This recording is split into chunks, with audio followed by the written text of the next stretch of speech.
मुफ्ती साहब, आजकल बारिशों का मौसम है और कब्रिस्तान में जाना हुआ तब हम देखा बहुत सारी कब्रें बैठ चुकी हैं।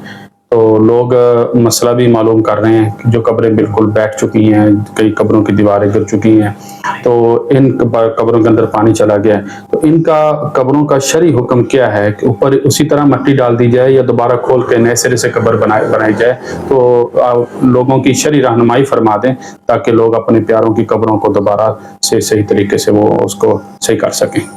बिस्मिल्लाहिर्रहमानिर्रहीम। कब्रों में पानी जाने के बारे में जो शरई मसला है वो ये है कि कब्र में अगर पानी चला गया है, कुछ कब्रें बैठ जाती हैं, कुछ की दीवारें बैठ जाती हैं, तो कब्र की जो मिट्टी है ना उसको इकट्ठा करके नई कब्र बना दी जाए, यानी उसी कब्र के ऊपर मिट्टी डाल दी जाए, कब्र को खोलना नहीं। कुछ लोग अंदर से पानी निकालने की कोशिश करते हैं, अगर पानी की सतह ऊपर तक आई है फिर तो निकाल लें, क्योंकि कब्र को खोलना नहीं। अगर पानी निकालेंगे तो फिर भी तो कब्र को खोलना पड़ेगा, तो कब्र को खोलना नहीं है, कब्र के ऊपर मिट्टी डाल दें, वो जो कब्र की मिट्टी वो डाल दें। अगर वो मिट्टी कम है तो और भी मिट्टी आप डाल सकते हैं, क्योंकि हमारे यहाँ कुछ लोग ये भी कह रहे हैं कि जी सिर्फ कब्र की मिट्टी ही ऊपर डाल दें। नहीं, अगर मिट्टी कम हो गई आपके पास, आप और खुश्क मिट्टी उसके ऊपर डाल सकते हैं। और कब्र की अगर स्लेपें वगैरह टूटी हैं, आधी स्लेपें टूट गई, आधी बच गई, तो इसका मसला ये है कि वो अगर आप स्लेपें आपके पास मौजूद हैं तो आप कब्र को खोले बगैर स्लेप अंदर से मिट्टी के अंदर से जैसे नीचे से डालते हैं वो डाल दें, ऊपर मिट्टी डाल दें। तो बहरहाल कब्र को, मैयत को मुंतकिल करना जायज नहीं,